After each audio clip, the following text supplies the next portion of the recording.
Hello, good evening সবাইকে।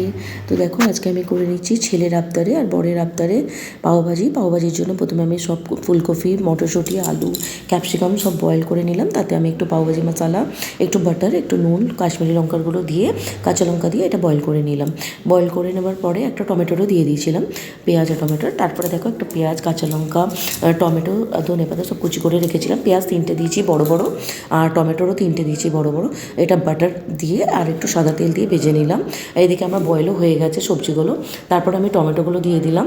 দিয়ে নিয়ে আমি কাশ্মীরি লঙ্কার গুঁড়ো, নুন আর একটুখানি পাওভাজি মশলা বেশি করে দিয়ে ভালো করে ভাজিটা যেটা বয়েল করে রেখেছিলাম সেটা আমি দিয়ে দিলাম।